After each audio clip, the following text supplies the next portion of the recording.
Bom, pessoal, já tem algumas pessoas aqui na sala esperando, então nós vamos começar, até porque senão atrasa o horário de todo mundo, né? Então hoje aqui o Rafael ainda está de férias, está viajando, pediu para eu ficar aqui como host hoje. Hoje a gente tem a apresentação da nossa colega aqui do INPE, a Isabelle Costa. A Isabela é meteorologista, né? E ela é chefe da divisão de previsão de tempo e clima aqui do INPE, que é uma das divisões da Coordenação Geral de Ciências da Terra, né? Ela trabalha com sensoramento remoto da atmosfera, estimativa de precipitação, radar meteorológico e previsão imediata de tempo, né? A Isabelle, então, gentilmente concordou aqui em falar um pouco hoje para nós sobre o tema do Nowcast, né? Conceito e algumas aplicações de IA. Como vocês sabem, nosso curso é de computação aplicada, então é importante que vocês tenham ideias, abram a cabeça sobre aplicar em quê, né?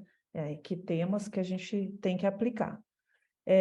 Então, Isabelle, em nome da coordenação da CAP, eu agradeço muito a sua disponibilidade aí, tá? E o seminário está marcado para entre apresentação, comentário e tal, 1h30. Então, você fica à vontade aí para administrar o seu tempo, tá?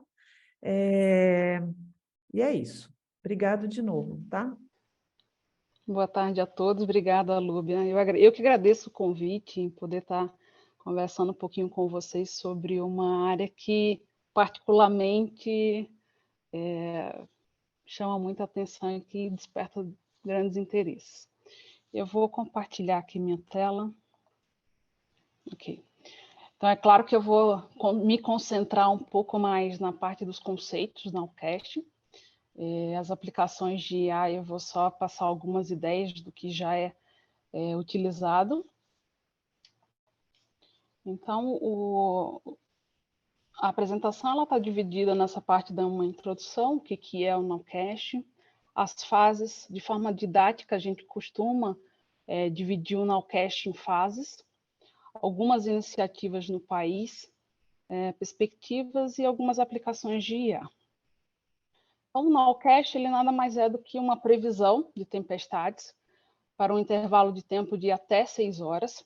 Lembrando que quando a gente fala de até 6 horas, a gente está baseando não só no uso de sensores remotos, mas também a parte de modelagem numérica, onde o produto final que a gente espera com o Nowcast é a emissão dos alertas, tá?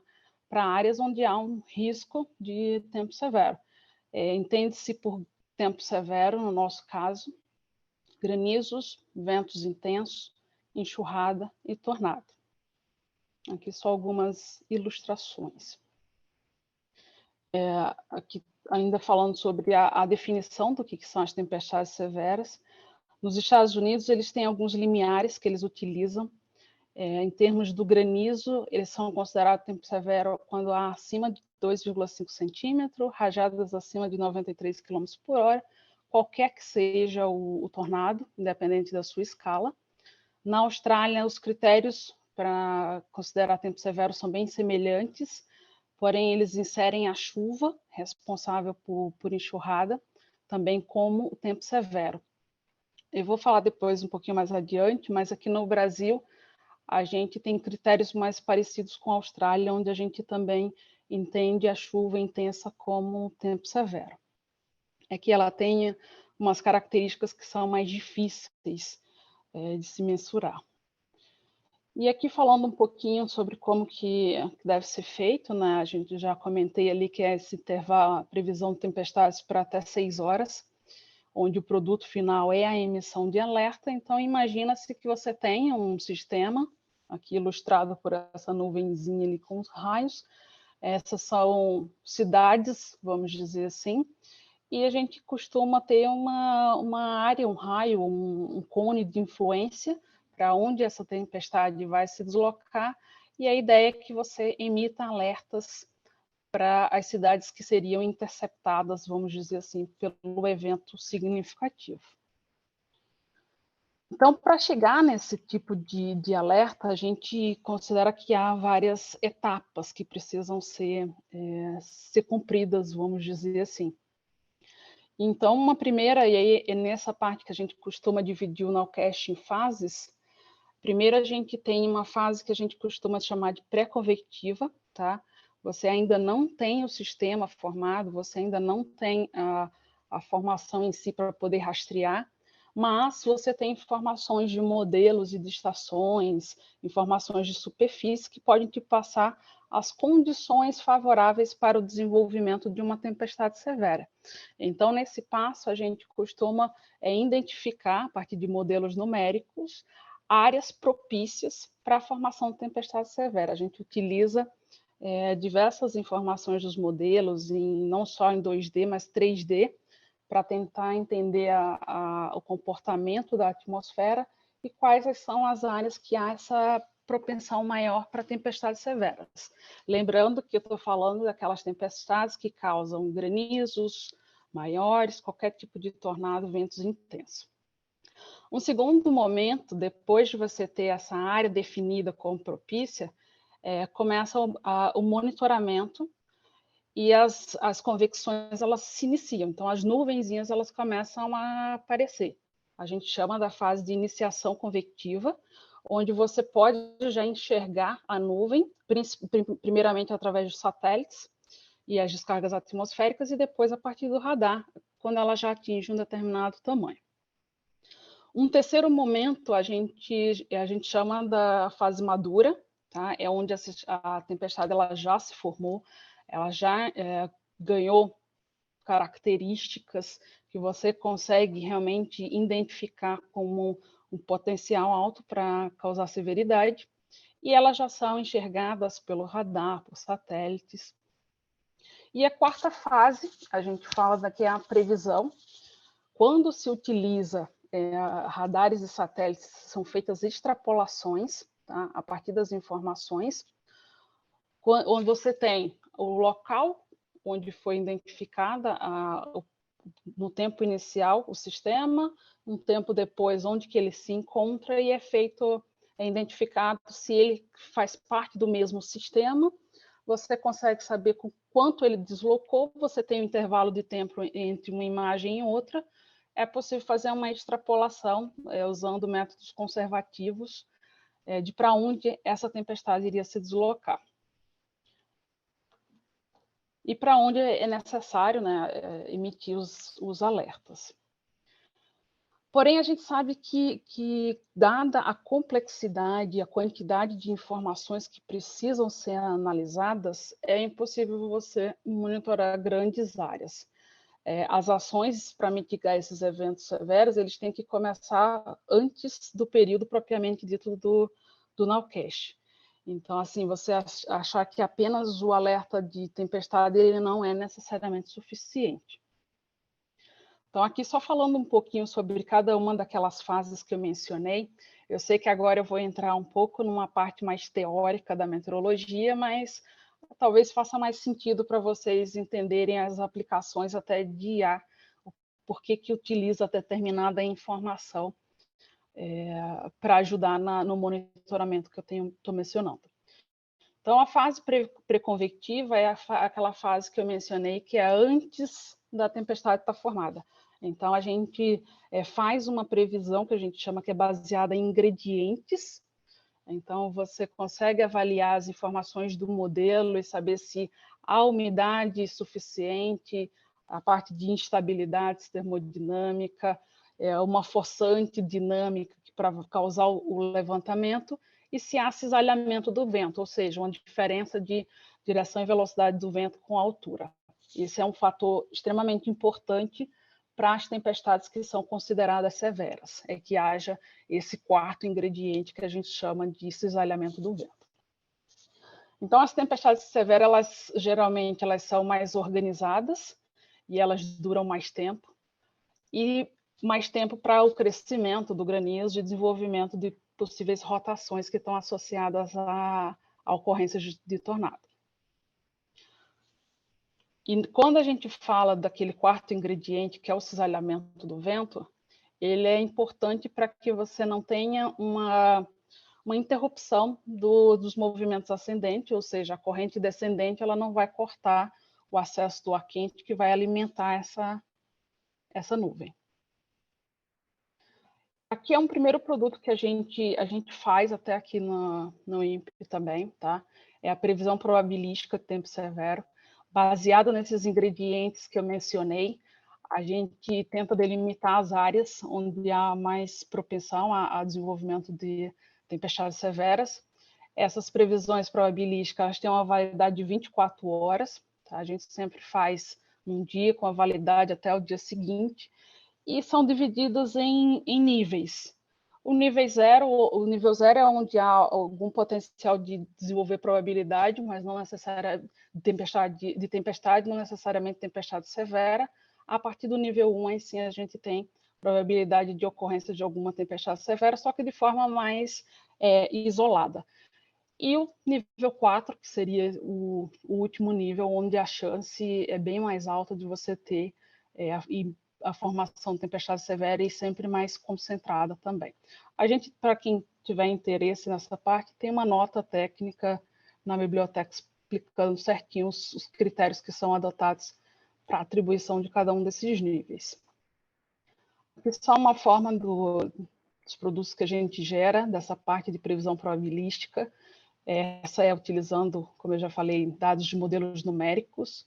A ideia é que você consiga identificar áreas onde há uma propensão à formação de tempestade severa e saber onde que você vai concentrar o seu monitoramento. Então, você primeiro identifica a área e depois você começa a olhar outros instrumentos, outros sensores, para acompanhar tanto a iniciação com maturação e tentar fazer extrapolação e o monitoramento e a emissão de alertas.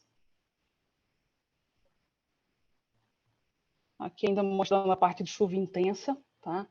A chuva intensa, como eu comentei rapidamente no início, ela tem alguns critérios um pouco mais difíceis de ser determinados e algumas características também, mas a gente entende que para o nosso país é interessante considerar e importante a chuva intensa também como um evento severo.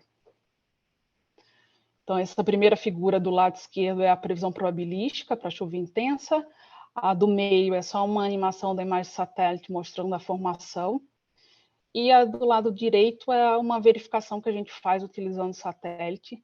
A partir da estimativa de precipitação, a gente verifica se houve taxas de precipitação acima de 40 milímetros por hora em um intervalo de tempo. Então, como eu já mostrei rapidamente, na fase pré-convectiva, as áreas onde há aqueles ingredientes necessários para a formação de tempestade, elas são identificadas. Se conhece um horário aproximado de onde pode se formar aproximado de formação da tempestade, e o potencial de severidade, a instabilidade combinada com o cisalhamento, indica quão rápido podem se formar essas tempestades. Então, nessa primeira fase, a gente tem uma visão geral de onde podem estar concentrada ou com a maior probabilidade de formação de tempestade severa, onde deveria ser deslocados os esforços para a parte de monitoramento, principalmente. Então, entrando agora na fase que eu falei de fase de iniciação convertiva, aí sim começa o nowcast propriamente dito, tá? Onde aquela área onde tinha propensão à formação, você começa a fazer o monitoramento e as tempestades elas já começam a se formar e elas podem ser visualizadas a partir dos satélites e depois dos radares meteorológicos também. Então, aqui só ilustrando, são imagens do canal do visível. A da esquerda, a gente consegue verificar a formação das nuvens. A gente chama isso aqui de nuvens agitados, cúmulos agitados. Então, são áreas que chamam a atenção e que precisam ser monitoradas. Lembrando que assim, o objetivo do nowcast é a emissão de um alerta preciso e antecipado. Então, quanto antes você consegue identificar a iniciação da formação da tempestade, mais tempo você ganha para a emissão do alerta, tá?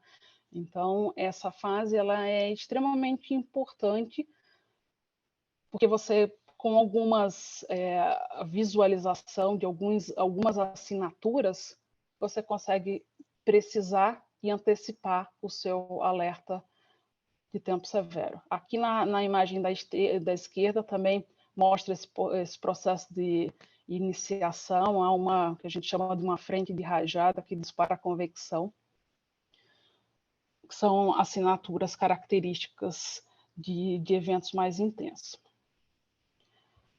Aqui também só uma forma que é sempre importante, que para a nossa área, a gente tem as serras, né, as montanhas. Essa primeira imagem da esquerda é uma imagem no iníciozinho da manhã, pode ver que ainda tem até uma parte aqui que não sem informação. E essas são sempre áreas que você vai ter uma primeira convecção sendo observada, justamente por conta da forçante dinâmica, tá? Então, a imagem da direita já é uma imagem mais para o período da tarde, onde você vê toda essa convecção formando próximo às áreas de montanha. Essa aqui já é uma imagem que combina o visível com o infravermelho. A gente chama de uma imagem sanduíche.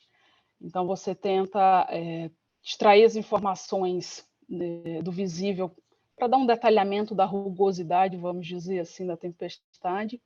E as cores elas são realçadas pela temperatura de brilho, quanto mais fria, mais para o vermelho. Tá? Então, a gente consegue ver o que a gente chama também de overshoot, né? Que você tem correntes ascendentes mais intensas que acabam transportando vapor d'água para a troposfera. Todos são sinais que são observados. Aqui já é uma combinação do infravermelho com o GLM. O GLM é um sensor de raios. Tá? Então, os raios eles tendem a ser precursores das tempestades mais severas. Então, são informações que auxiliam nesse que a gente chama do lead time, né? Um tempo antes que você tem para a emissão do alerta. Então, até ela chegar numa fase de maturação, se você já começa a observar bem no iniciozinho, as descargas elétricas também já são um bom indicativo do potencial de severidade do sistema. Então, aqui só numa forma resumida, então, se estão presentes os ingredientes para a tempestade, que a gente já viu naquela fase pré-convectiva, é importante você monitorar as encostas das montanhas, áreas com cúmulos agitados e zonas de convergência em superfície. Alguns desses exemplos a gente mostrou com as animações de imagem de satélite. A queda de temperatura do topo das nuvens. Nessa imagem aqui, onde eu mostrei do overshoot, né, e da combinação do infravermelho com o visível, a gente realça justamente esses topos de nuvens mais frias, e então você consegue monitorar essa queda da temperatura e as descargas atmosféricas. Elas são sinais realmente da iniciação. E se há alta instabilidade, cisalhamento, a tempestade ela pode se tornar severa em pouquíssimos minutos. A fase de maturação, a identificação da tempestade ela já está ali formada. Então, como saber se se essa tempestade observada por radar ou satélite ela é realmente severa? Então, existem algumas características, algumas assinaturas de tempestades severas que, se você consegue identificar, você tem uma assertividade maior, tanto no alerta como no que aquela tempestade pode causar. Tá? Então, mesmo em um ambiente aqui favorável à tempestade severa, nem todas elas costumam ser severas. Então, existem alguns tipos de tempestades e que, como eu falei, se você consegue identificar precocemente, você consegue antecipar os alertas e também ter alertas mais precisos, porque nem todo tipo de célula formada ela vai causar tempo severo. Então, aqui são alguns tipos de células, existem unicélulas, multicélulas, supercélulas e sistemas convectivos de mesoescala. Eu vou falar rapidamente só o conceito de cada uma delas.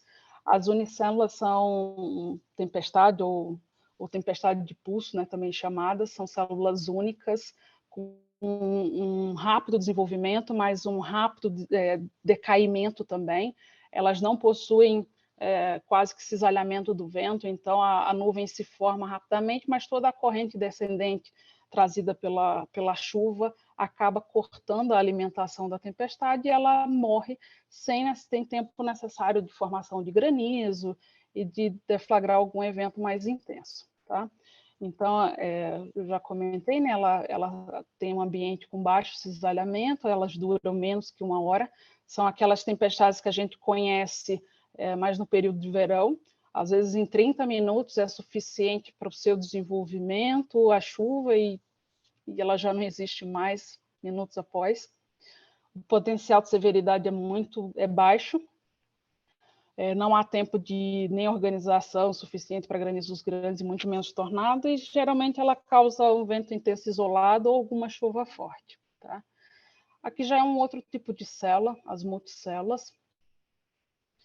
Então, elas normalmente já têm um ambiente com um cisalhamento já moderado, elas duram já algumas horas, há potencial de tempo severo, granizos grandes, ventos e chuva fortes são possíveis, tornados são raramente produzidos a partir dessas multicélulas e dificilmente também granizos muito grandes. Aqui só mostrando como que é uma multicélula no radar. Então, há uma organização, aqui a gente chama, isso aqui é uma frente de rajada, então vai indicando a posição, o deslocamento do sistema também, preferencial. Então, aqui já tem, não é só uma célula única, ela afeta uma área maior também. Essa é a famosa, vamos dizer assim, supercélula. Elas são mais raras de ocorrerem, mas normalmente elas estão associadas a eventos severos. Tem uma simulação aqui que é interessante.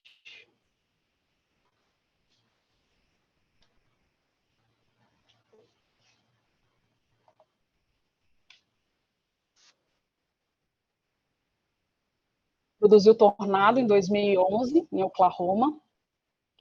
Então, é só uma forma também mais didática de mostrar como se forma.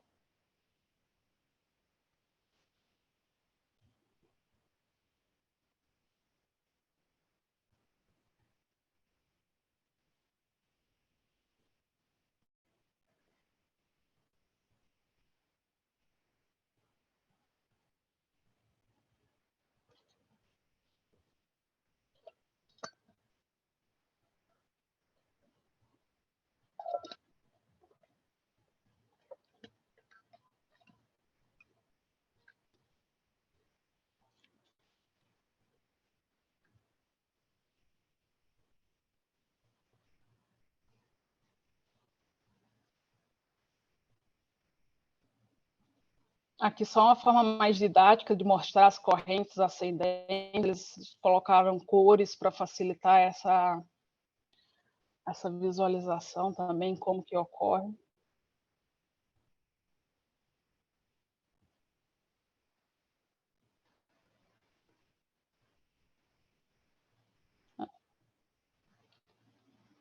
Acho que ele está dando uma travadinha agora para passar.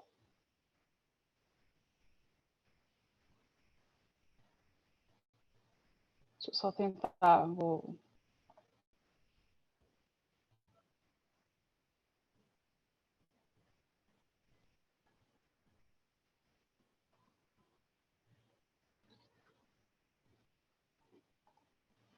Então, ali é só uma forma ilustrativa, bonitinha, da gente ver como que é a formação de um tornado. Tá? Então, ele está associado normalmente a uma supercélula.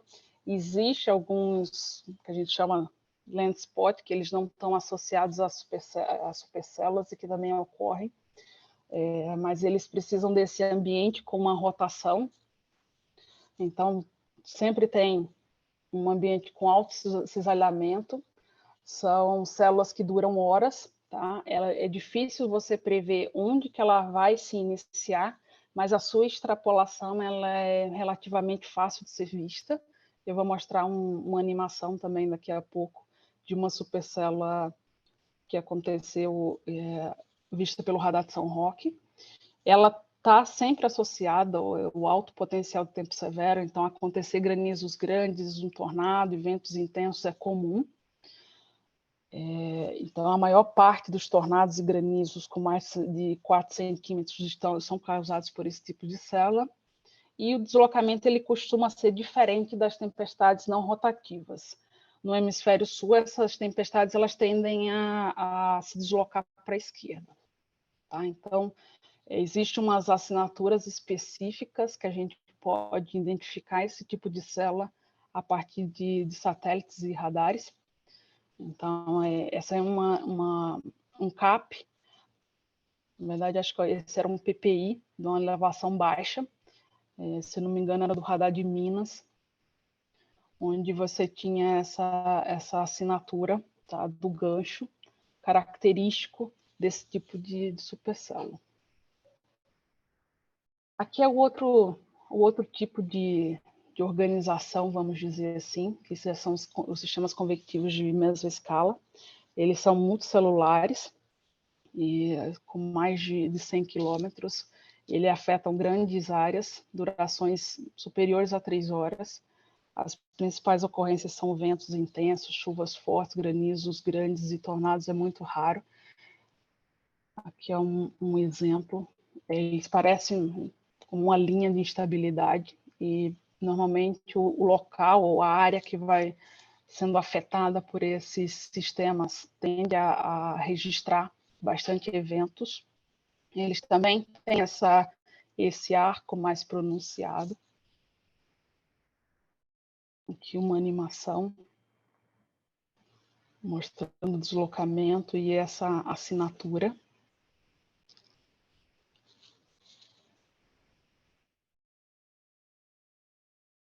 Aqui alguns produtos que a gente costuma desenvolver com a parte de radares, com os dados dos radares meteorológicos para identificar a ocorrência, a possível ocorrência de granizo. Então, a gente utiliza os dados que a gente chama volumétricos dos radares meteorológicos para estimar essas possibilidades. Esse aqui foi um caso de outubro, em Petrópolis, onde a gente tem granizos bem diferenciados, vamos dizer assim. Nesse mesmo dia, a gente teve registro de granizo também aqui em Silveiras, aqui é uma cidadezinha do lado, nossa.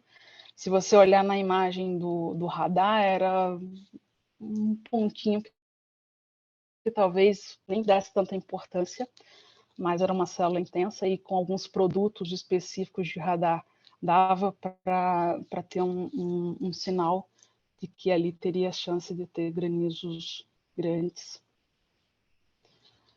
Essa é uma animação com um dado real, tá? É um dado do radar meteorológico localizado em São Roque, do DSEA, utilizando o TATU, que é um sistema desenvolvido aqui no INPE, pelo Douglas Uba, e que a gente tem ele em operação. Tá? Então, esse é só um caso de uma supercélula.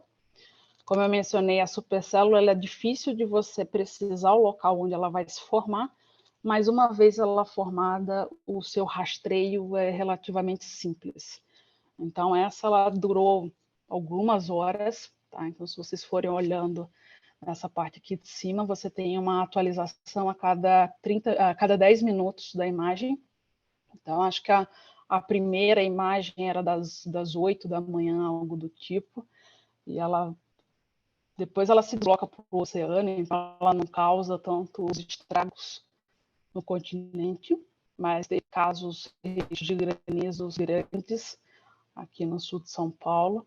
E as imagens vão até às 15 horas, mais ou menos. Então, ela durou das 8 da manhã. Na verdade, ela entrou na área do radar por volta das 8 da manhã. Eu acho que, se eu não me engano, ela já estava no Paraná. Ela se formou no Paraná. Só que quando ela entrou no radar de São Roque, é que a gente começou a monitorar. Então, essa só é uma forma de visualização desse rastreio. E a gente tem também esses cones como se fosse a previsão para onde ela deveria se deslocar. Tá? E tem também a verificação do deslocamento dela. Aqui eu já falei um pouco sobre as 4 fases do Nowcast. Então, a ideia é que quando chegue nessa fase já de identificação, do rastreio do sistema, a possibilidade de extrapolação ou de previsão, os alertas sejam enviados. Tá? Então, essa é a função do Nowcast. Então, essa era o que eu tinha para passar da parte mais conceitual. Aqui só falando um pouco sobre as iniciativas. Então, o ano passado a gente criou um comitê científico de Nowcast, tá? Foi uma portaria publicada pelo INPE e que faz parte vários especialistas e pesquisadores na área. O objetivo desse comitê é escrever, né? O resultado é um documento final, contendo as diretrizes de como esse tipo de monitoramento deveria ser implementado no país. E então a gente, desde o ano passado, tem realizado reuniões. Na verdade, as reuniões já até finalizaram, a gente está na parte de escrita do documento. A gente dividiu o comitê em alguns subgrupos para tratar da parte de dados, tá? Porque há ainda uma necessidade de padronização dos radares meteorológicos, o melhoramento nas configurações que são utilizadas. Então, no âmbito do comitê, a gente está fazendo toda essa verificação e a gente aproveitou o comitê também para fazer alguns relatórios dos radares que a gente utiliza e a gente enviou para as instituições que possuem radares todos os problemas que a gente encontrou e todas as possíveis soluções. E ainda estamos na fase de conversa com os parceiros para ver o que vai ser aplicado, o que eles vão considerar ou não. Já tem um radar em Santa Catarina, onde eles já modificaram as configurações atendendo às nossas sugestões. Tem outro radar do DCE que eles aplicaram já uma primeira sugestão nossa, mas ainda não fizeram a modificação na receita como um todo, que a gente solicitou. Então, assim, a gente entende que antes mesmo da implementação do Nowcast, seria importante a gente ter os dados funcionando a tempo, com configurações que sejam propícias àquela identificação de algumas assinaturas. Senão, torna-se quase que impossível se fazer o Nowcast. O Nowcast, a gente entende que ele é algo que tem que ser regionalizado, porém precisa ter procedimentos uniformizados, tá? Então, o comitê também tem essa atribuição da gente colocar o que seria essas padronizações, a forma com que enviar um alerta, quando enviar um alerta. A gente entende que nem todas as tempestades deveriam ser alertadas. Isso acaba causando uma descredibilidade, tá, na população. Então, a gente está na concepção do documento final. Eu mencionei o grupo de dados, mas houve um subgrupo da parte de modelagem numérica, um subgrupo mais associado à capacitação, onde a gente promoveu alguns webinars com especialistas de fora. Tá? Aqui está até os subgrupos que foram formados, né? A parte de todos os dados, modelagem numérica, o tempo severo e alerta, a ideia, a gente trabalhou na questão de o que seria alertado e como seria alertado, a formação e capacitação e a verificação desse evento, o pós-evento.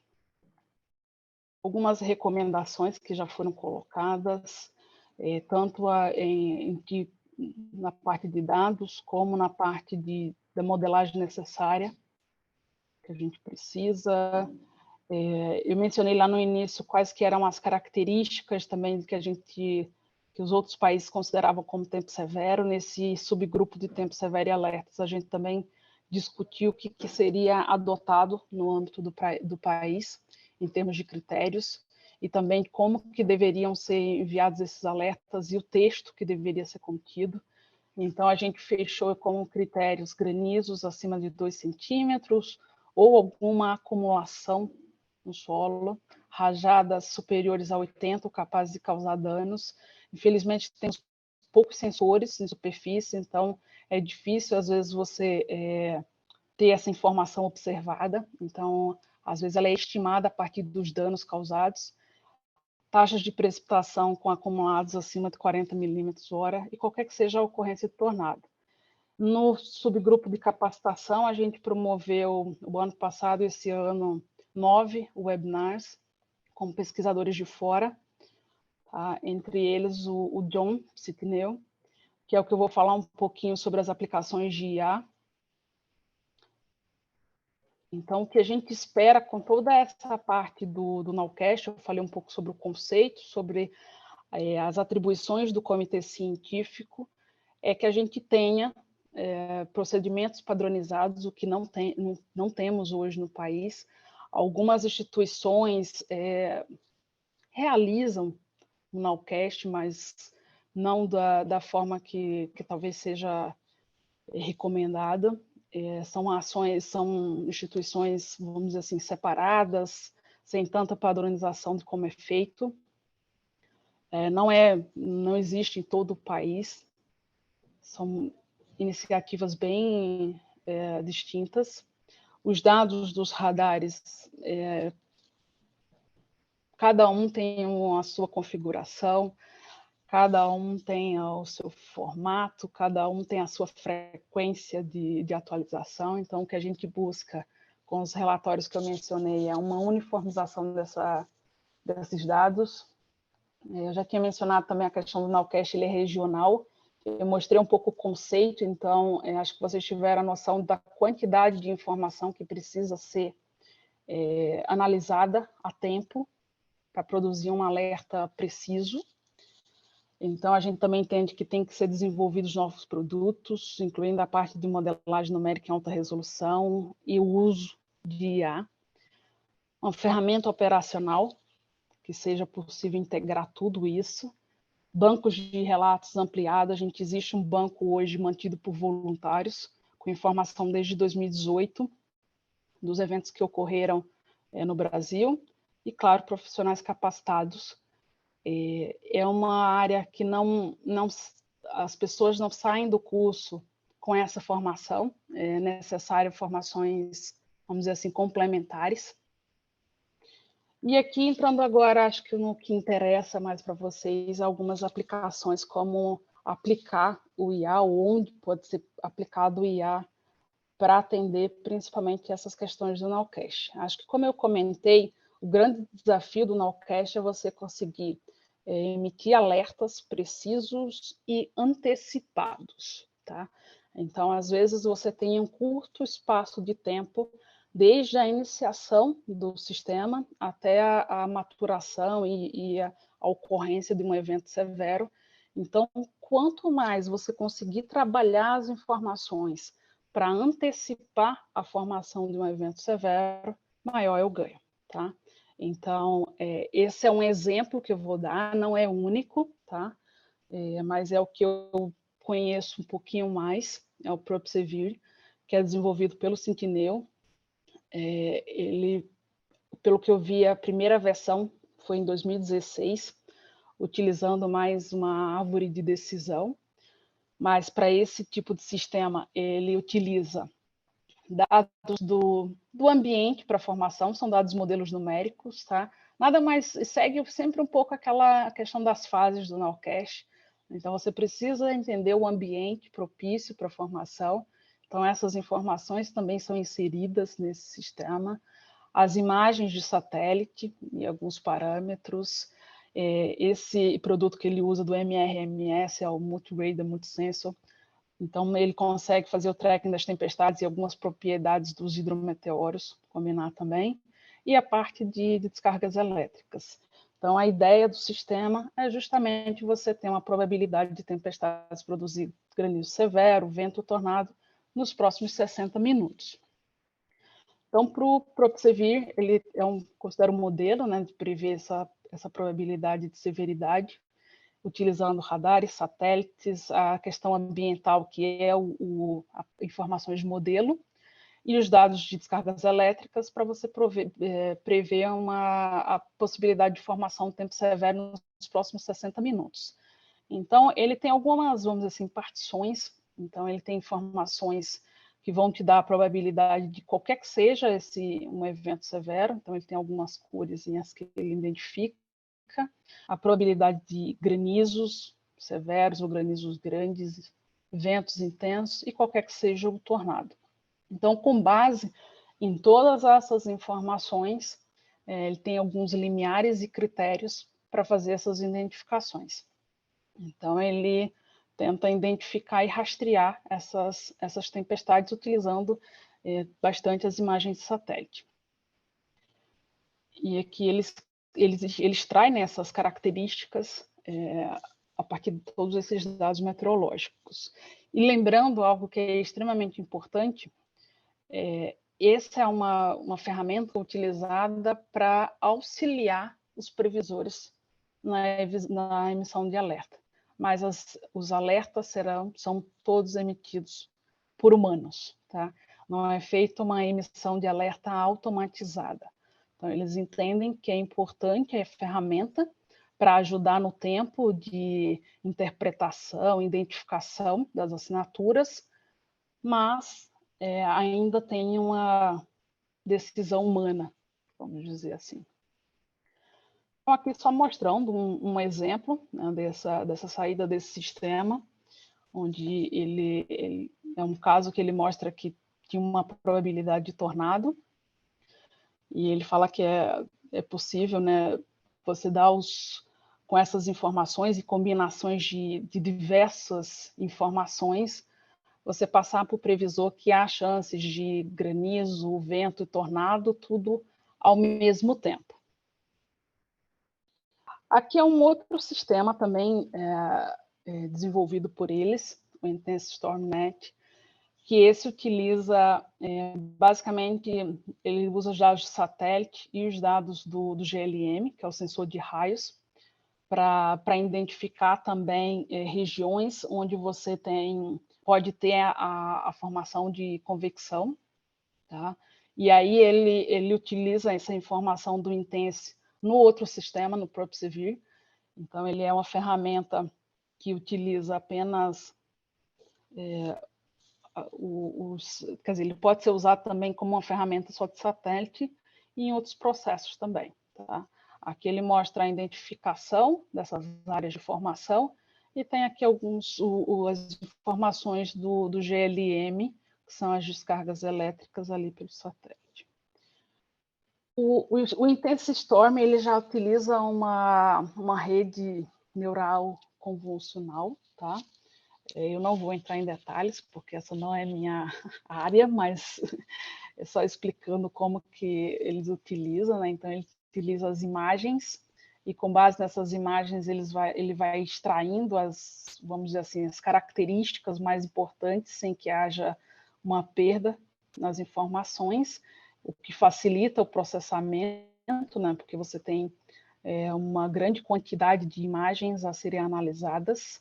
Então, ele vai reduzindo essas informações até você ter sem que haja uma perda na qualidade ou nas previsões que precisam ser feitas, tá? Então, ele explica um pouquinho. Essas informações foram tiradas do webinar do John, que a gente promoveu no âmbito do comitê científico, tá? Então, tem um link que depois, acho que está aqui num dos slides, acho que mais para frente. Ele vocês podem assistir na íntegra para mais informações sobre como que ele utiliza essas redes, tá? Então, para esse produto, ele utiliza o GLM, né, como a gente já mostrou, são dois ramos, o GLM e os canais do GOES, do ABI, o visível e infravermelho, e ele vai, vamos dizer assim, simplificando, agrupando essas informações sem que haja perda, para no final ele ter uma informação única, que é uma probabilidade de uma convecção intensa. E aqui ele entra com algumas informações escalares também, algumas informações já fixas. Aqui ele só mostrou os benefícios do uso dessas informações do satélite, lembrando que é o grande desafio do Nowcast você conseguir antecipar o alerta. Então, quanto mais informações você consegue inserir nesse seu conjunto de dados que antecipe essas informações, as primeiras assinaturas, mais tempo você ganha para a emissão. Aqui já é um terceiro sistema que eles também trabalham, que é o Lightning Cache. Esse eles utilizam apenas os dados do satélite do GOES, dos sensores do visível e o janela, e eles utilizam, nesse caso, o GLM como a realidade, né, o real. E a ideia desse sistema deles, esse também utiliza uma rede neural convolucional, é antecipar a formação da descarga elétrica, tá?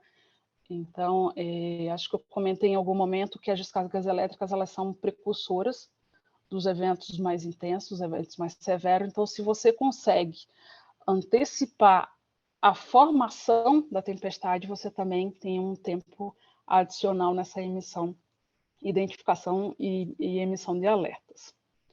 Aqui ele mostra um pouquinho sobre o formato dessa rede, né? Essa UNET. Então, você tem as informações que são utilizadas até chegar às classificações. Os dados utilizados são só do GOES, tá? Os dados do visível mais durante o dia, né? E os dados do janela, GLM como um dado de verdade, e o output dele é justamente a probabilidade de ocorrência de tempestades em algum lugar nos próximos 60 minutos, com uma resolução de 2 quilômetros. O GLM a gente tem uma resolução de 8. Aqui é mostrando um caso, tá, de funcionamento desse Lightning Cache, o quanto que ele conseguiu antecipar as formações das descargas elétricas. E desse lado direito, um breve, vamos dizer assim, resumo do que eles conseguiram. Então, com esse sistema foi possível ganhar 20 minutos na iniciação do flash, em 50% dos casos observados. A taxa de falso alarme, segundo eles, é bem baixa. Esse sistema pode ser acessado, tá, e utilizado. Claro que não para a nossa área, isso ele faz para os Estados Unidos. Aqui só um resumo do sistema como um todo. O PropSevere versão 3 ele utiliza uma árvore de decisão, utilizando vários sensores, radar, satélite, descarga elétrica e os modelos. E eles são utilizados, né, como um guia nos Estados Unidos, no National Weather Service. O Intense Storm já usa uma rede neural convolucional. A ideia é você identificar as áreas com potencial de convecção, formação de convecção, e essas informações elas servem de alimentação também para o sistema, para o PropSevere, assim como a do Lightning Cache. O Lightning ele utiliza apenas os dados de satélite. E era isso que eu tinha para apresentar para vocês. Estou aberta a perguntas, questionamentos. Muito obrigada, Isabelle. Foi muito bom. Deu para compreender um pouco assim da ideia, né? Pessoal, os alunos aí, né? Lembrem-se que o seminário é para vocês. Então, se alguém tiver alguma comentário, dúvida, por favor, aí escreva no chat, né? Para a gente conversar um pouco com a Isabelle, né? E tem algumas caras conhecidas, tá? Tem algumas caras conhecidas, né? Alguém aí quer se aventurar aí? Oi, Isabelle, boa tarde. Tudo bom, Parabéns pelo Marcos? trabalho. Eu tenho uma pergunta, só uma curiosidade, que eu sei que você fez isso durante seu mestrado, né? Durante o trabalho do comitê, agora do último ano, vocês fizeram uma avaliação da qualidade dos dados, né? Mais do que propor uma mudança da receita, porque eu sei que alguns são antigos, né? E foi verificada a questão da qualidade dos dados gerados pelos radares. Sim, sim. O que a gente fez foi justamente olhar a configuração de cada um dos radares e a qualidade. A maioria dos radares brasileiros acabam não dando prioridade à parte da velocidade radial, que para a gente no Nowcast, eu não dei muitos exemplos aqui, mas é importante para você identificar tornado, microexplosão, tá? É importante a velocidade radial, e a maioria dos nossos radares utilizam uma receita que não beneficia essa informação. Então, uma das principais alterações, Marcos, que a gente pediu, foi a alteração num parâmetro que a gente fala da velocidade, que você muda o coeficiente da velocidade, você acaba. Aqui o pessoal costuma achar que quanto maior o intervalo que o radar consegue te dar de velocidade, melhor. Porém, a gente percebeu que quanto mais você estica, vamos dizer assim, essa informação do radar, mais você tem erros que são chamados erros catastróficos, que você não consegue eliminar. Então, a nossa proposta foi diminuir um pouco a velocidade máxima detectada, porém, existem sistemas que conseguem corrigir o que a gente chama de unfolding, né?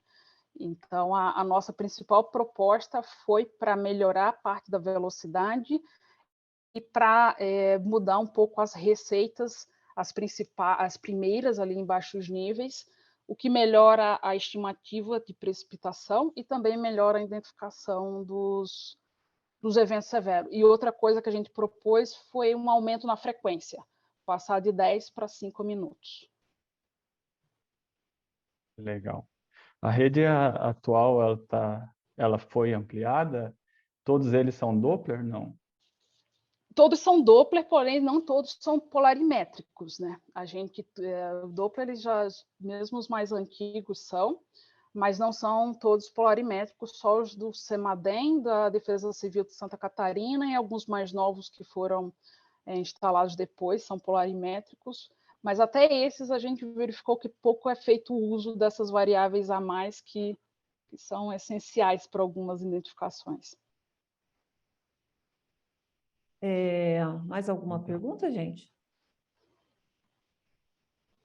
Isabelle, vocês fizeram, assim, considerando, né, no caso do Brasil, que é um país tão grande, né, tão diverso e tal, vocês têm alguma ideia imagino, né, como você falou, tem várias condições que você já consegue meio que fazer as áreas mais potenciais, né, considerando vários parâmetros.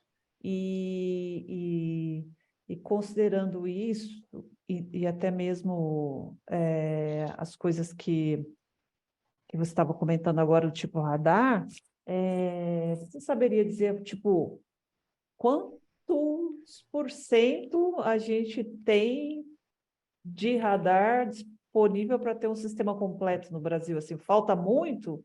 Teríamos que ter muito mais radares? Porque me parece que o radar é uma coisa fundamental, né?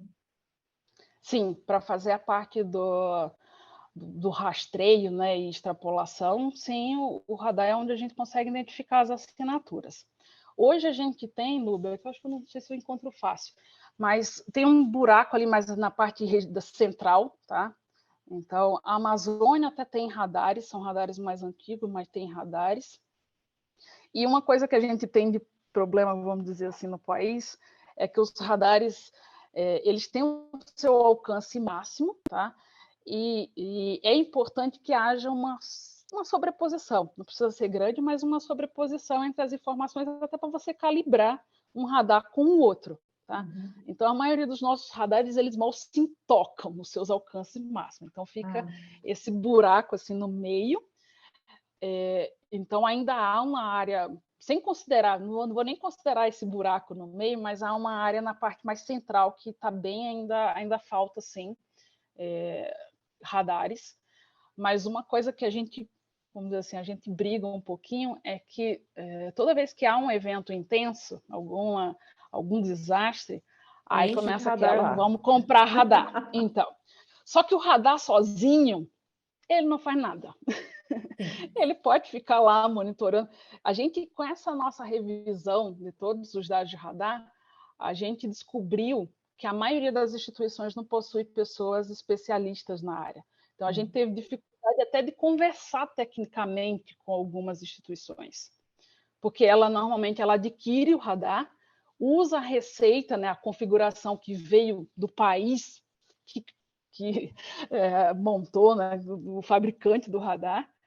Aquela configuração, a receita que a gente chama, não está adaptada para o que até às vezes a própria instituição tem interesse de monitorar.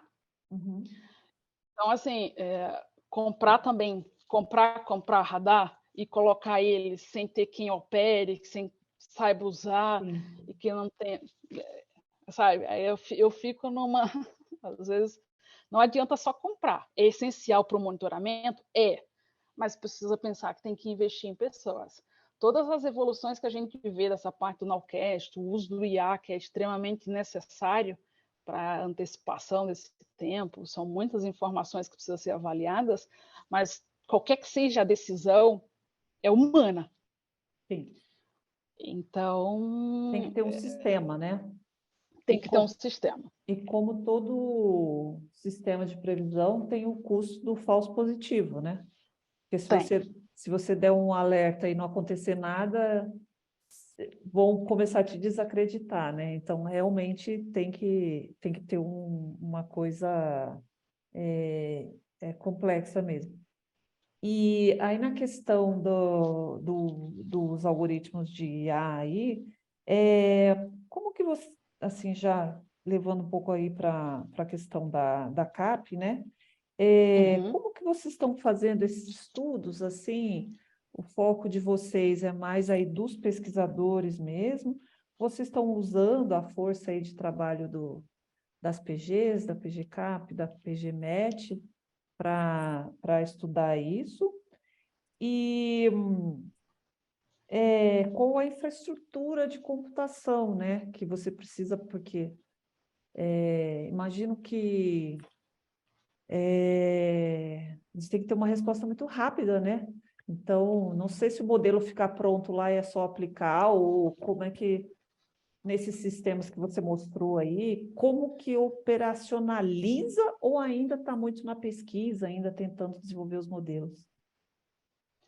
Aqui, para a nossa realidade, ainda está um pouco longe, tá? A gente tem hoje a Aureliene, que é aluna da CAP, e está trabalhando com a parte de radares e a rede neural convolucional. A ideia dela é melhorar as extrapolações, inclusive a gente está acertando um doutorado de sanduíche dela com o John, né, com a pessoa que desenvolveu o PropCivil.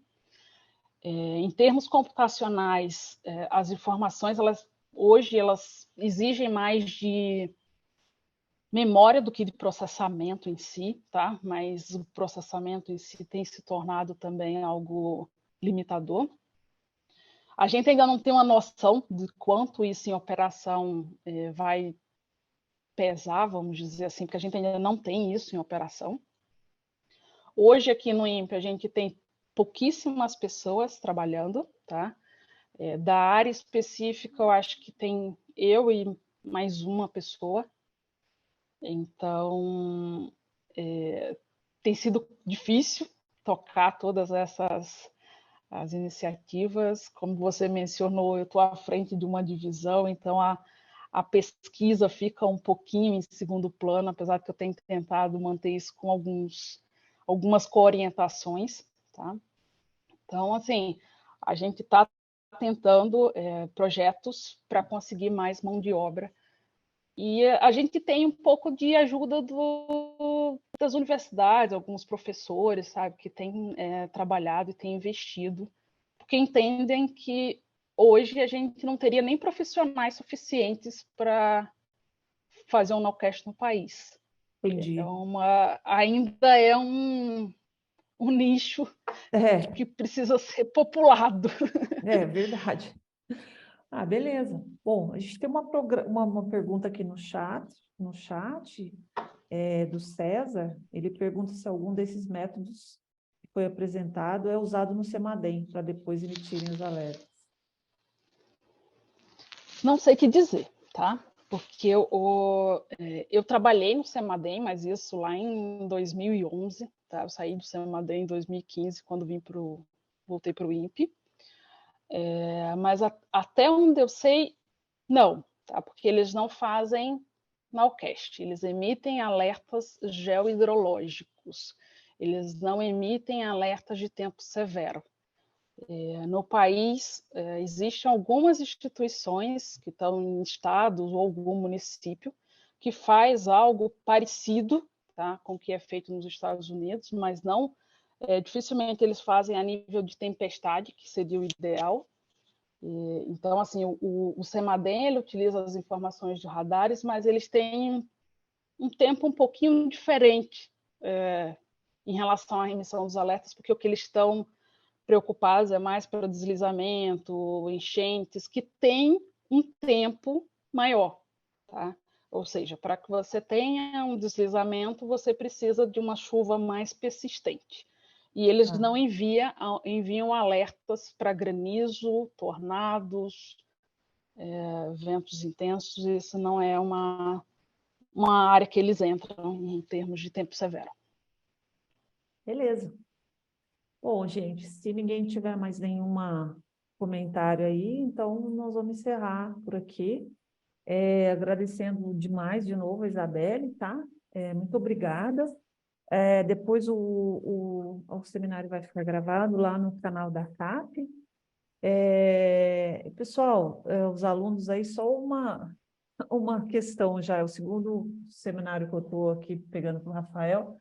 Vamos procurar chegar no horário, tá bom? No horário certinho, porque é chato isso, ficar entrando todo mundo, cada um entra a hora que quiser, é meio chato isso. Então, vamos fazer um esforço aí de chegar no horário certo, tá bom? Respeitar o apresentador. Então, beleza? Isabelle, obrigado. A gente vai se falando Eu que aí. agradeço, Lúbia. Eu que agradeço. Assim, eu tentei passar um pouquinho de conceito, mas também para não ser muito chato para vocês, toda a parte conceitual. IA é algo que eu estou começando a ter um pouquinho mais de contato, então não tinha como eu me aprofundar quanto eu gostaria, Mas eu acho mas tem que bastante eu acho que tem perspectivas. várias, questão da IA também, ela está muito nessa coisa de que eu brinco, né? A IA, que existe uma IA que resolve todos os problemas, né? E, no fundo, os métodos, ainda que compartilhados, né? Mas eu vejo que os métodos de IA, existem algoritmos que podem ser aplicados a vários domínios, né? Você tem aí os deep learning da vida, os tempo CNN, não sei o quê, mas eu acho que existe muito uma aplicação do domínio mesmo, né? Tem uma receita de bolo. Se você calibrar um modelo assim assado, vai dar certo para prever tudo que você quer, né? Então, é um campo bem legal e as coisas que a gente vê que funcionam muito bem estão focadas em alguns aspectos, né? Como os modelos de linguagem, né? Agora, os modelos generativos aí essa semana bombou a propaganda da Volkswagen, né? Porque foi gerado com IA e realmente ficou super bonito, ficou super impactante, mas nessa coisa científica, eu acho assim, que nem você está falando, eu estou começando a trabalhar assim, mas você sabe o problema, você sabe as restrições do problema, você conhece os seus dados, e então isso é fundamental para você ter qualquer ferramenta de IA que funcione, né? Eu acredito nisso. A IA adaptada para cada um domínio. O modelo que vai funcionar para você, certamente, num exercício pode até funcionar, mas na vida real não vai funcionar para um modelo de classificação automática de imagens de uso e cobertura, né? São muitas coisas, ainda pode ser o mesmo algoritmo, né? Eu acho que ainda tem muito Muita coisa a ser descoberta Exatamente. e aplicada. Bom, gente, então, boa tarde a todos aí. A gravação vem depois. O Rafael que cuida de contar as presenças de vocês. E boa tarde aí a todos. Tá bom? Um abraço. Obrigada. Um Tchau. abraço. Tchau, tchau. Tchau, Isabelle.